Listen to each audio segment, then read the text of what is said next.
My cousin stole my husband, calling her sick son my burden now. 14 years later, they mocked my quiet life. When he arrived, confident, alive, successful, their faces turned ghost white. That's the short version.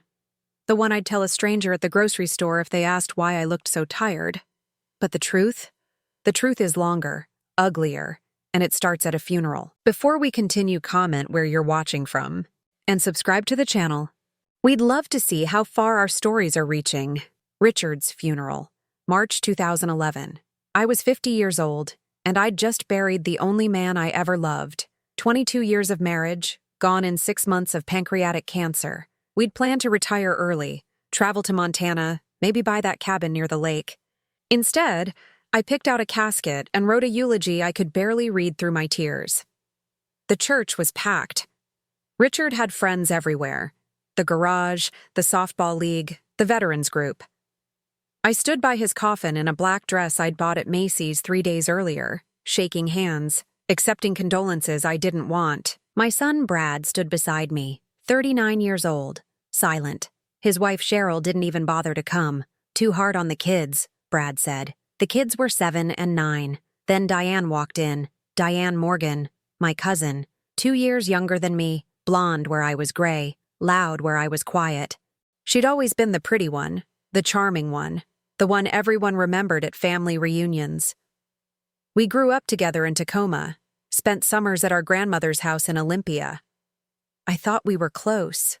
I was wrong. She came in wearing a black dress that cost more than my mortgage payment, pearls I'd never seen before, and sunglasses she didn't take off. She walked straight past me, past Brad, and stopped at Richard's coffin. She bent down, kissed the glass, and whispered something I couldn't hear. Then she turned to the crowd and said, "He loved me, you know. He told me so." The room went silent. I felt my face burn. Someone coughed. Brad grabbed my arm, but I pulled away. "Diane, not here," I said quietly. She looked at me then, really looked at me and smiled. It wasn't kind. "Oh, Katherine. Sweet, patient Katherine.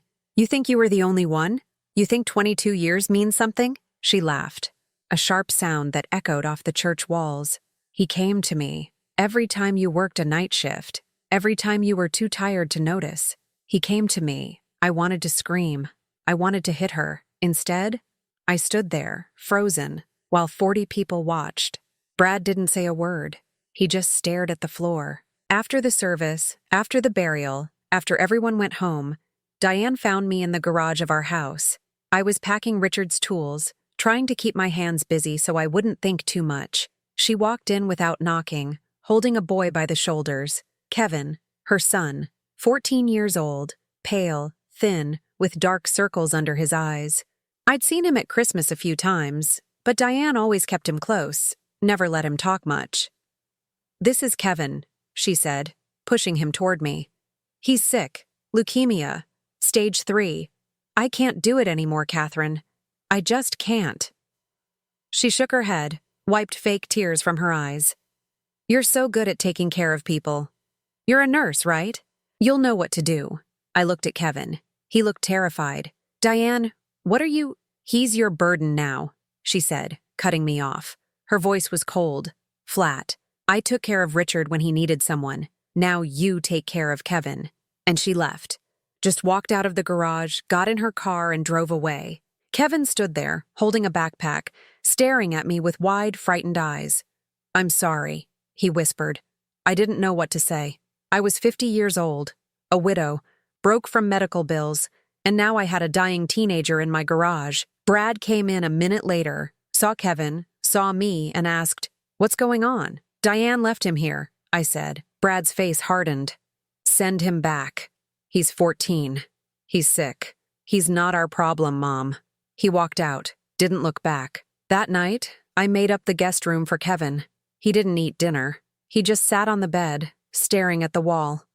I found hospital records in his backpack.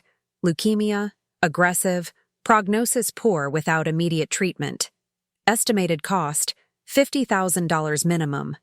I had $8,000 in savings. I sat on the floor of my bedroom and cried until I couldn't breathe.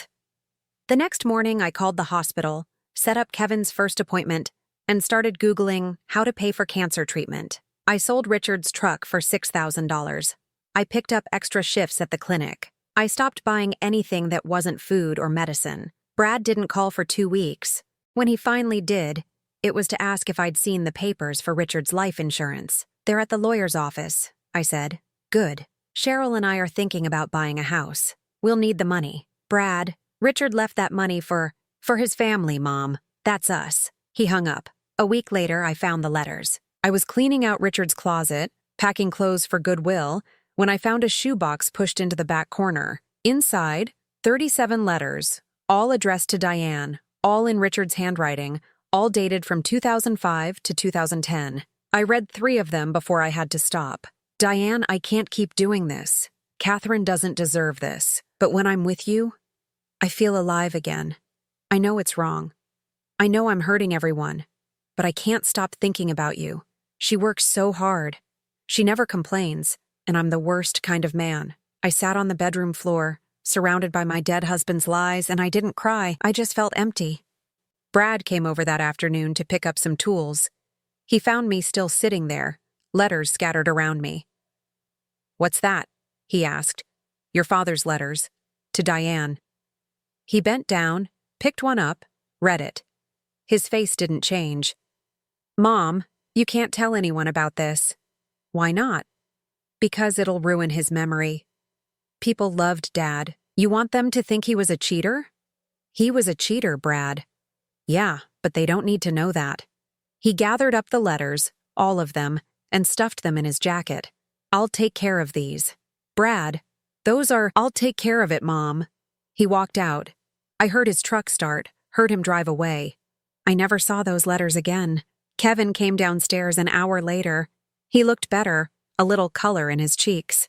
The first round of chemo was working. "Miss Katherine?" he said quietly. "Thank you for letting me stay." I looked at him. This kid I barely knew. This kid whose mother dumped him on me like trash. And I realized something. I was alone. Richard was gone. Brad didn't care. Diane took everything. But Kevin was still here. "You're welcome," I said. And I meant it. Kevin's first year cost me $18,000. I know the exact number because I kept every receipt, every invoice, every billing statement in a manila folder I labeled Kevin Medical. The folder got so thick I had to buy a second one. By 2013, I had 4 folders. By 2016, 7. Chemotherapy, $12,400. Bone marrow biopsy, $3,200. Anti-nausea medication, $340 a month. Hospital stays, $100 per night. Blood transfusions, $890 each. The numbers never stopped coming. I picked up every shift I could at the clinic. I worked doubles, triples, covered holidays. I stopped buying new clothes. I stopped going out. I ate pasta and canned soup for dinner most nights so Kevin could have real food: chicken, vegetables, fruit. He needed protein. He needed vitamins. He needed things I couldn't always afford. Brad called maybe once a month. The conversations were always the same. "How's it going, Mom?" "Good. Busy." "Still taking care of that kid?" "His name is Kevin." "Right. Kevin. Well, Cheryl and I bought the house. 4 bedrooms, big backyard. The kids love it." He never asked if I needed help. He never offered money. He never invited me over. In December 2012, I asked him if Kevin and I could come for Christmas. There was a long pause on the phone. "Cheryl's doing a small thing this year, Mom. Just immediate family." "I'm your mother." "I know. But with Kevin, Cheryl thinks it might be confusing for the kids. You know, having a stranger there." "He's not a stranger, Brad. He's been living with me for over a year." "Yeah, but he's not actually family, right? Look, we'll do something in January. Just you and me, okay?" We never did anything in January. Kevin got better slowly. The chemo worked, but it destroyed him in other ways. He lost his hair, lost 30 pounds, spent weeks too weak to get out of bed. I'd carry him to the bathroom, wash his face, change his sheets when he got sick in the middle of the night. He cried a lot those first 2 years. He'd wake up screaming from nightmares, and I'd sit on the edge of his bed until he fell back asleep. He never asked about Diane. Not once. In February 2013, on his 16th birthday, I made him a cake. Nothing fancy, just chocolate box mix with vanilla frosting. He came downstairs that morning, saw it on the kitchen table, and started crying. "What's wrong?" I asked. "No one's ever made me a cake before," he said. I didn't know what to say to that. That afternoon, he was helping me fold laundry when he said very quietly, "Can I call you Mom?" I stopped folding. "What? You do everything a mom does. You take care of me. You make me food. You drive me to the hospital. You don't have to say yes. I just thought, maybe." I looked at him. 16 years old, bald from chemo, still too thin, holding one of my dish towels like it was something precious. "Yes," I said. "You can call me Mom." He smiled. A real smile. The first one I'd seen in 2 years. That night, Brad called. I was happy, so I told him about the cake, about Kevin's question, about how good it felt to be needed again. Brad was silent for a long time. "Mom, you can't let him do that." "Do what?" "Call you Mom. You're not his mom. Diane is." "Diane abandoned him, Brad." "That doesn't make you his mother." "Jesus, Mom, you can't just replace someone's family because you're lonely." "I'm not replacing anyone. You're confusing him. He's sick. He's vulnerable. And you're taking advantage of that. Cheryl and I have been talking, and we think you need to set boundaries. This isn't healthy." I hung up on him. 2 days later, Cheryl called. "Katherine, we need to talk." "About what?" "About Kevin. Brad told me what happened. You can't let that boy call you Mom. It's not appropriate." "Cheryl, with all due respect, this is none of your business. It is my business when it affects my husband. Brad is stressed out about this. He thinks you're having some kind of breakdown, and honestly, I agree. You're pouring all your money into a kid who isn't yours. You're isolating yourself. You're not thinking clearly." "I'm thinking perfectly clearly." "Are you?" "Because from where I'm sitting, it looks like you're trying to replace Richard and Brad with some random teenager." "That's not normal, Katherine." "Cheryl, I'm just trying to help. Brad loves you. We all love you. But you need to let Kevin go back to his real family. This isn't your responsibility." I didn't respond. I just hung up. After that, the calls stopped completely. Brad didn't visit for Thanksgiving. He didn't visit for Christmas. In March 2014, I drove to his house unannounced. Cheryl answered the door. "Katherine, what are you doing here?" "I want to see Brad and the kids." "Brad's at work. The kids are at school." "Then I'll wait." "That's not a good idea." "Why not?" She stepped outside, closed the door behind her. "Because Brad doesn't want to see you right now. You hurt him, Katherine. You chose that boy over your own son." "I didn't choose anyone. I'm just helping a kid who needed help. At Brad's expense. Do you know how much Richard's life insurance was? $85,000. Do you know how much of that you've spent on Kevin? Almost all of it. That money was supposed to be for Brad, for his future, for his kids, and you gave it to a stranger. Richard's dead. Brad is alive, and you're choosing wrong." She went back inside and locked the door. I sat in my car for 20 minutes, staring at the house I'd never been invited into, and I realized something. I'd lost my son. In April 2015, I got a text from a number I didn't recognize. "This is Cheryl. Stop contacting Brad. Stop showing up at our house. If you keep harassing us, we'll get a restraining order. Stay away from our family." I never texted back. Kevin graduated high school in 2016. He was healthy, cancer-free, planning to go to community college. I was so proud I cried at his graduation. He wore a blue gown, walked across the stage, and when they called his name, he looked right at me and smiled. Brad wasn't there. That night, Kevin and I went to Denny's to celebrate. He ordered pancakes and bacon, and we talked about his future. He wanted to study law, maybe become a paralegal, work his way up. "You're going to be amazing," I said. "Only because of you, Mom." It was the best night I'd had in 5 years. 2 weeks later, I got a message on Facebook from Cheryl's account.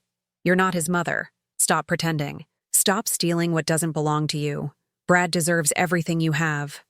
Don't forget that."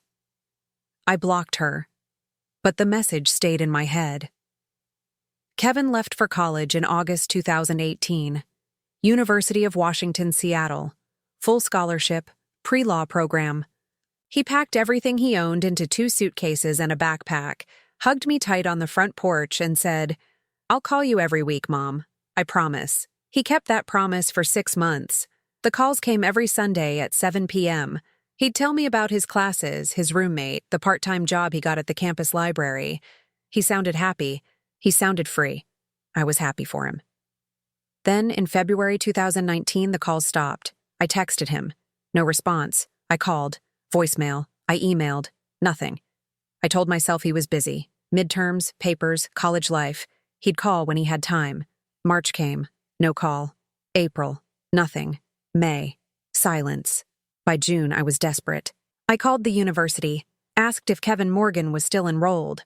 The registrar said yes, but couldn't give me any other information. Privacy laws, ma'am. I'm sorry. I drove to Seattle, found his dorm, knocked on the door. A kid I didn't know answered. "Is Kevin here?" Kevin moved out last semester. Got an apartment off campus, I think. "Do you know where?" "No idea. Sorry." I stood in that hallway for 10 minutes, staring at the closed door, feeling like I'd lost him all over again. The years blurred after that. 2019, 2020, 2021. I kept working at the clinic, kept paying rent on the small apartment I'd moved into after selling the house. I had no savings left. Richard's life insurance was gone. I lived paycheck to paycheck, bought discount groceries, wore scrubs until they fell apart. I heard nothing from Kevin. I heard nothing from Brad. In November 2022, I saw Brad at the grocery store. He was in the produce section with Cheryl and the kids. Teenagers now, tall and unfamiliar. I almost walked over, almost said something, but then I saw Cheryl whisper in his ear. Brad glanced at me, looked away, and guided his cart down another aisle. They left without acknowledging me. I stood there holding a bag of oranges, shaking, until another customer asked if I was okay. "I'm fine," I said. I wasn't fine. Christmas 2023 was the worst day of my life. I woke up alone in my apartment. No gifts, no tree, no decorations. I'd stopped pretending years ago. I made coffee, sat on the couch, and stared at the TV without turning it on. At noon, I opened Facebook. Mistake. Cheryl had posted a photo. The whole family gathered around a massive Christmas tree in what I recognized as Brad's living room. Brad, Cheryl, the kids, everyone smiling. The caption read, "Blessed beyond measure, grateful for family and everything we have." I stared at that photo for 20 minutes. Then I opened the drawer where I kept old photos. Found the album from when Brad was a kid. Birthday parties, Halloweens, his high school graduation, pictures of Richard holding baby Brad, both of them grinning. I looked at those photos and felt nothing but rage. I'd given Brad everything. I worked double shifts to pay for his braces. I drove him to soccer practice every weekend for 6 years. I stayed up all night when he had the flu. I helped him with college applications. I co-signed his first car loan. And he couldn't even look at me in a grocery store. At 3 p.m., I pulled out another box. Kevin's box. Photos from his 16th birthday, his high school graduation, a card he'd made me for Mother's Day in 2014, construction paper and crayons, that said, "Thank you for saving me," in shaky handwriting, receipts from the hospital, $47,000 total, money I'd never get back, money I didn't regret spending. But where was he now? I texted him again. "Kevin, it's Mom. Merry Christmas. I miss you. Please call me." No response. At 8 p.m., my phone rang. Unknown number. I answered so fast I almost dropped it. "Hello? Mom?" Kevin's voice. I nearly collapsed. "Kevin! Oh my God, Kevin, where are you? Are you okay? He stopped. I heard noise in the background. Music. Voices. A woman laughing. "Kevin, talk to me, please. I'm sorry. I wanted to hear your voice. I'm sorry, Mom. I'm so sorry." "Sorry for what?" "Kevin, what's going on?" Silence. "Kevin?" The line went dead. I called back immediately. Straight to voicemail. I tried again, and again, 20 times. Nothing. I sat on the floor of my apartment, phone in my hand, and sobbed until I couldn't breathe. He was alive. Somewhere. But he didn't want to talk to me. I'd raised him. I'd saved him. I'd given him everything. And he left, just like Brad, just like Richard, just like everyone. I spent the rest of Christmas night staring at the ceiling, wondering what I'd done wrong, wondering if I'd ever done anything right, wondering if I'd wasted 14 years on a boy who didn't even care enough to say Merry Christmas. The next morning, I went to work, smiled at patients, took vitals, pretended I was fine, but I wasn't fine. I was 62 years old, alone, broke, and invisible. In January 2024, I found a letter in my mailbox, official looking, from a law firm in Spokane. I opened it with shaking hands. Dear Ms. Katherine Morgan, we are writing to inform you of irregularities discovered in the sale of property located at 1447 Maple Street, Spokane, WA. Please contact our office immediately to discuss this matter. 1447 Maple Street. My old house. The one I'd sold in 2012 to cover Kevin's medical bills, except I didn't sell it. Diane did. I called the law firm, spoke to a lawyer named Mr. Harrison. He explained, very calmly, that Diane had forged a power of attorney in 2012, sold my house for $220,000, and used the money to pay off personal loans. How much in loans? I asked. $185,000. Credit cards, consignment loans, private lenders. She was in deep. And my house? Gone. Sold to a family in 2012. They're the legal owners now. Can I get it back? Unlikely. But you can sue Ms. Morgan for fraud. It's a strong case. Where is she? Sacred Heart Medical Center. She had a stroke 3 weeks ago. Severe. She's in ICU. I hung up. Diane was dying, and I felt nothing. No, that's not true. I felt something. Relief. I met with Mr. Harrison the next morning. His office was downtown, 4th floor, clean and professional. He was maybe 50, gray suit, kind eyes. He offered me coffee. I declined. Tell me everything, I said. He opened a file folder, pulled out documents. In March 2012, Diane Morgan presented a notarized power of attorney at the county clerk's office, claiming you'd authorized her to sell your property at 1447 Maple Street due to medical incapacity. I was never medically incapacitated. I know. We compared the signature on the power of attorney to your DMV records. It's a forgery, not even a good one. He slid a photocopy across the desk. I looked at it. The signature was close, but wrong.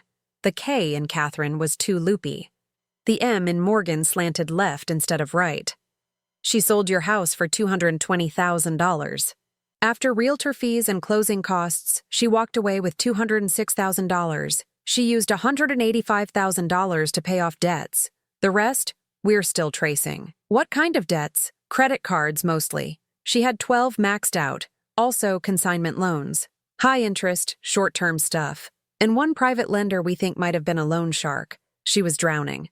So she stole my house. Yes. I sat back in the chair. What are my options? You can file a criminal complaint for fraud and forgery. The prosecutor will likely press charges. You can also sue civilly for damages.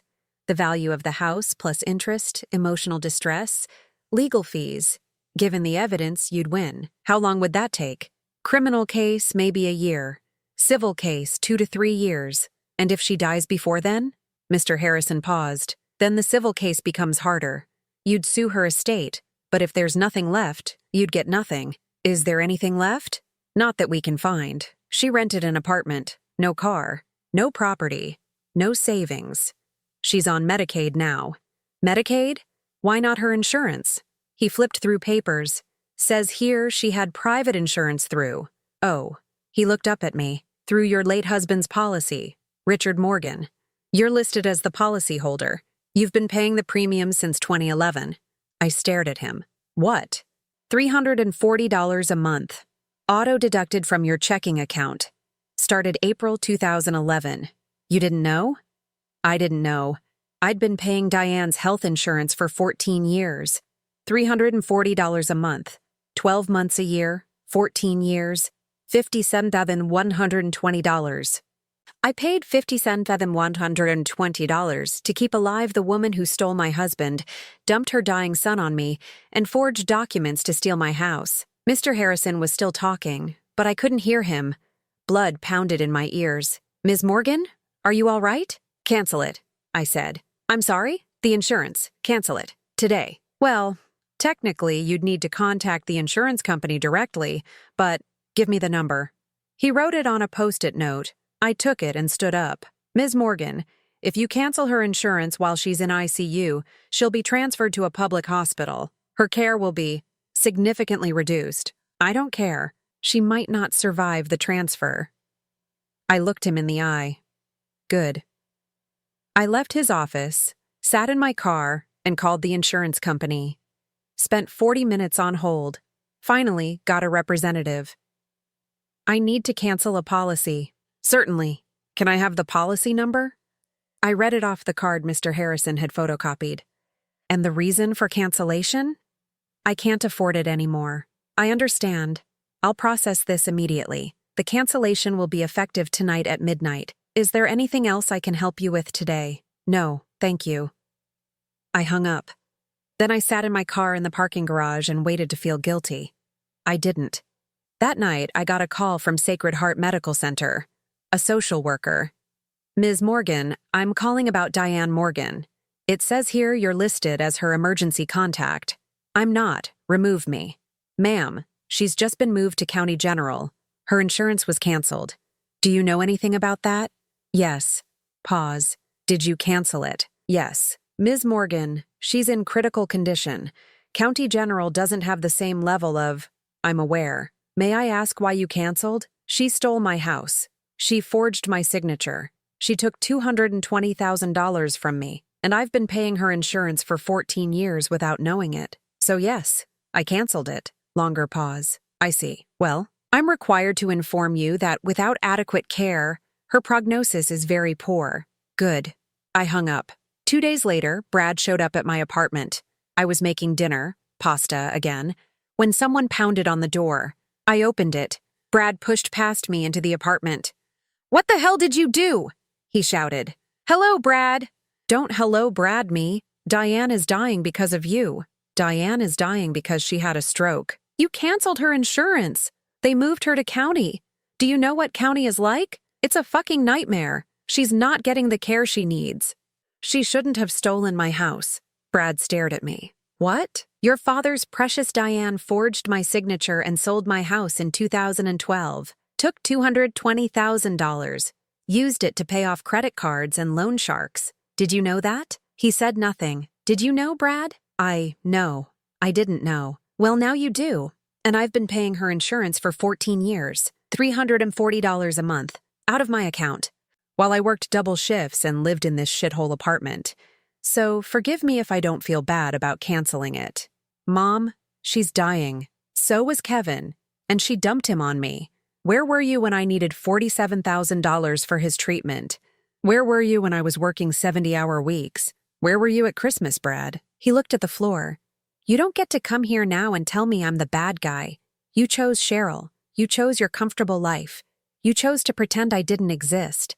So get out of my apartment. Mom, get out. He left, slammed the door.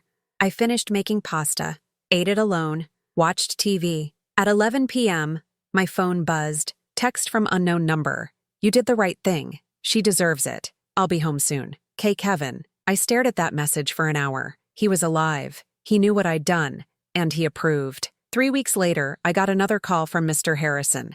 Ms. Morgan, I have news. County General reported Diane Morgan passed away this morning. I felt nothing. Okay, there's something else. We found additional documents, loan paperwork. Diane borrowed $40,000 from a private lender in 2010, using your house as collateral. She forged your signature on that too. How? We're still investigating, but it looks like she'd been planning this for years, long before Richard died. Jesus. There's one more thing. The lender is pursuing the debt. They're claiming your house was collateral, which means they might have a legal claim against you. Against me? For a loan I didn't take out? It's complicated. But yes, you'll need to fight it. It could take years. I hung up, stared at the wall. Diane was dead, and she was still ruining my life. That night, my phone rang. Unknown number again. Mom? Kevin. I'm coming home. I'll be there tomorrow. We need to talk. Where have you been? I'll explain everything. I promise. Just wait for me. Okay? Okay. He hung up. I sat on my couch, holding the phone, shaking. Kevin was coming home. And I had no idea what that meant. Kevin arrived at noon the next day. I was washing dishes when I heard the car pull up. I looked out the window and saw a black BMW. New, expensive. The door opened and Kevin stepped out. I almost didn't recognize him. He was tall. I'd forgotten how tall. Wearing a dark suit, white shirt, no tie. His hair was cut short, professional. He looked healthy, strong. Nothing like the sick, scared 14-year-old I'd taken in. He looked like a man who'd made something of himself. I opened the door before he could knock. Kevin. Hi, Mom. We stood there for a moment. Then he stepped forward and hugged me, tight. I hugged him back and started crying.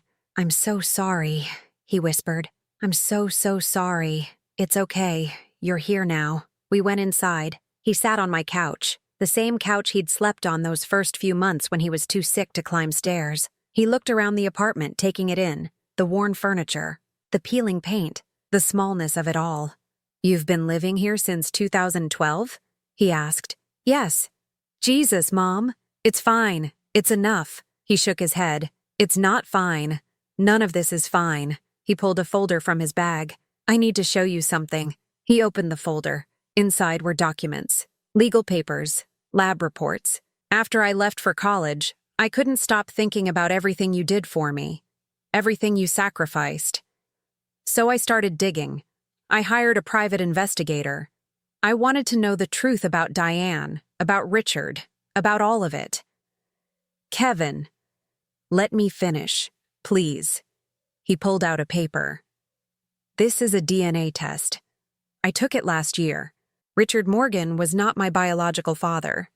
I stared at the paper. What? Diane lied. She told Richard I was his son to get money from him. She told you the same thing. But it wasn't true. Richard and I shared 0 DNA. We weren't related at all.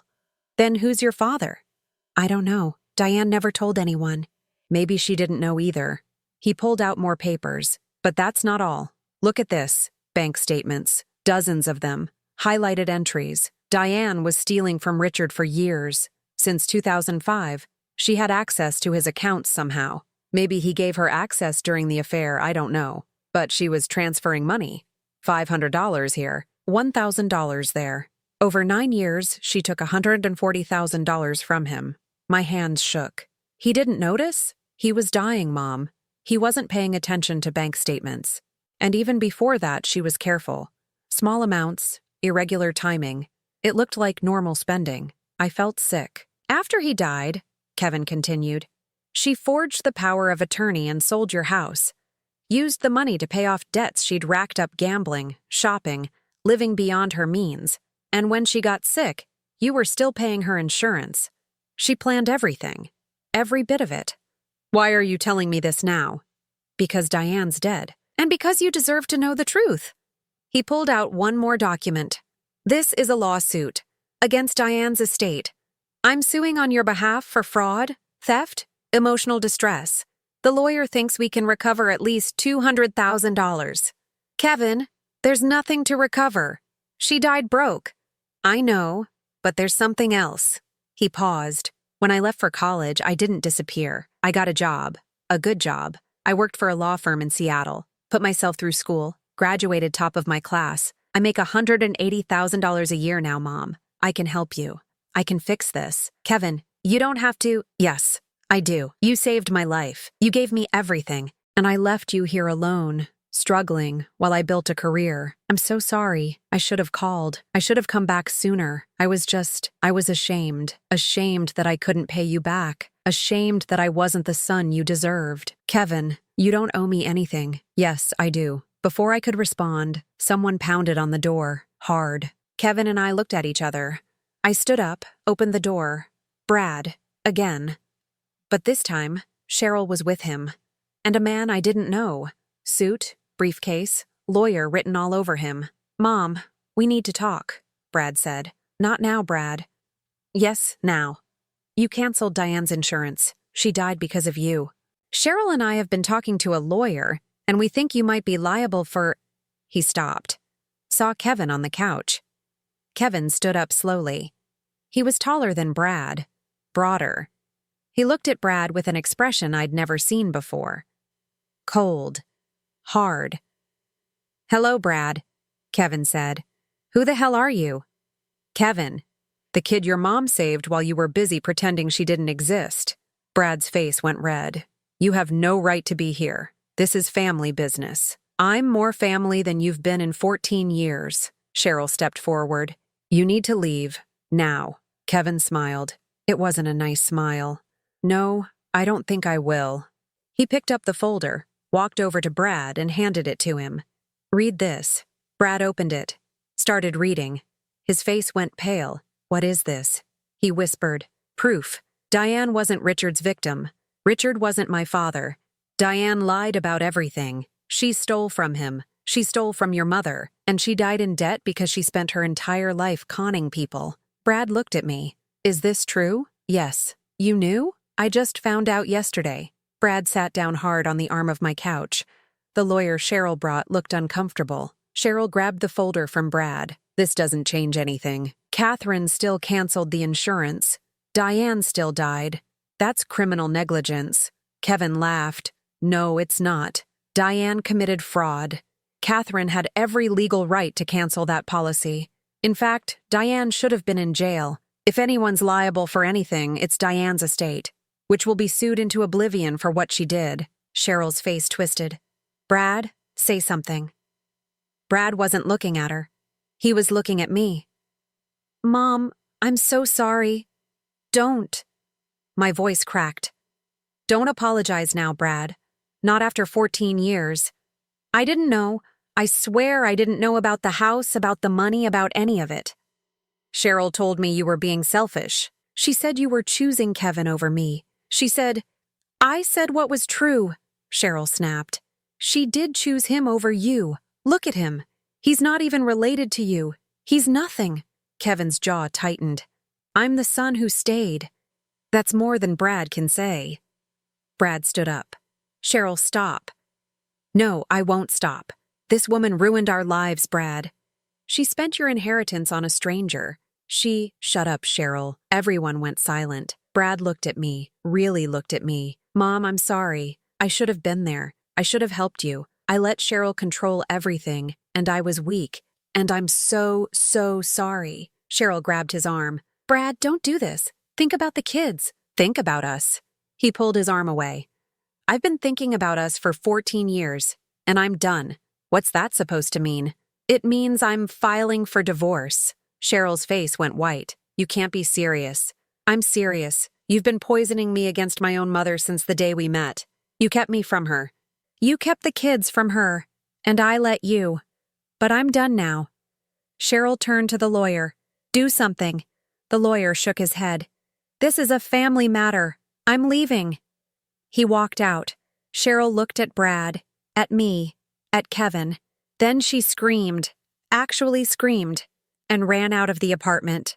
We heard her car start, heard her drive away. Brad stood there, shaking. "I'm sorry, Mom. I know it's not enough. I know I can't fix 14 years, but I want to try, if you'll let me." I didn't know what to say. Kevin put his hand on my shoulder. "It's your choice, Mom." I looked at Brad. My son. The boy I raised. The man who abandoned me. "We'll see," I said quietly. "We'll see." 3 months later, Kevin and I stood in front of a house in Spokane Valley. Not my old house. A new one. Better. 3 bedrooms, 2 bathrooms, big kitchen, fenced backyard. The realtor handed me the keys. "Congratulations, Ms. Morgan. It's all yours." Kevin had paid cash, $240,000. He'd insisted, "Mom, you spent $47,000 saving my life. This is the least I can do." I cried when he told me. He hugged me and said, "You're my mother. Let me take care of you now." We moved in 2 weeks later. Kevin took the downstairs bedroom. I took the master upstairs. We spent weekends at furniture stores, picking out couches, tables, dishes. Kevin bought everything. I stopped arguing after a while. For the first time in 14 years, I had a home. The lawsuit against Diane's estate moved forward. Mr. Harrison was relentless. He found every document, every forged signature, every stolen dollar. In May 2025, the court ruled in our favor, $260,000 in damages. Diane's estate had $0. But the ruling meant something. It meant I was right. It meant she was wrong. Mr. Harrison framed the judgment and gave it to me. I hung it in the hallway. Brad called me every week. At first, I didn't answer. Then Kevin said, "Mom, he's trying. You don't have to forgive him, but maybe listen." So I answered, "Hi, Mom." "Hi, Brad. How are you?" "Good. You?" "I'm okay. I moved out. Got an apartment downtown. The divorce is almost final." "How are the kids?" "Confused, angry. Cheryl's been telling them I abandoned them. But I'm working on it. Therapy, family counseling. It's slow." "Good." Pause. "Can I see you sometime?" "Maybe." "I understand." We hung up. The next week, he called again. And the next. And the next. In June, he asked if he could visit. I said yes. He came to the house on a Saturday afternoon, brought flowers, white roses, my favorite. I didn't tell him I was surprised he remembered. Kevin was there too. Brad looked nervous. "Nice place," Brad said. "Thanks." We sat in the living room. Kevin made coffee. Brad looked at the walls, the furniture, the photos I'd hung, pictures of Kevin graduating high school, Kevin in his cap and gown at University of Washington, Kevin and me at Denny's, celebrating. "I missed a lot," Brad said quietly. "Yes, I want to fix it. I know I can't undo 14 years, but I want to be here now. If you'll let me." I looked at him. My son, 42 years old, gray in his hair, lines around his eyes. "There are conditions," I said. "Anything. You come to therapy with me. We work through this with a professional. You don't make promises you can't keep, and you respect Kevin. He's my son too, legally, officially. I adopted him last month." Brad looked at Kevin.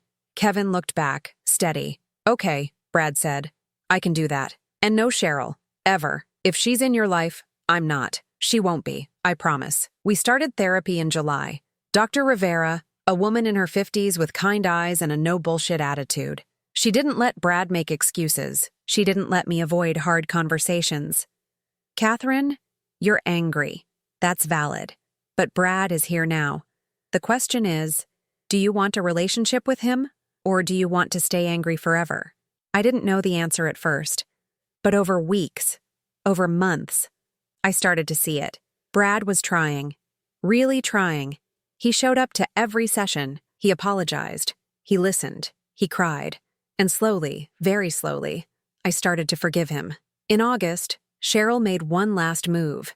She showed up at the house, unannounced, pregnant. I opened the door. She stood there, belly round, face hard. "I need to talk to Brad." "He's not here." "Bullshit. His car's in the driveway." Kevin appeared behind me. "She said he's not here." Cheryl's eyes narrowed. "The baby's his. I'm 7 months pregnant. He needs to step up." Brad's truck pulled up then. He got out, saw Cheryl, and his face went pale. "What are you doing here?" he asked. "We need to talk. About our baby." "That's not my baby, Cheryl." "Yes, it is." "No, it's not." He pulled a paper from his pocket. "DNA test. Paternity test. I did it last week with the lab. You're 7 months pregnant. We haven't had sex in over a year. So unless this is the second coming of Christ, that baby isn't mine." Cheryl's face went white. "You had no right. You lied. Again. You've been lying for years, and I'm done." He handed her another paper.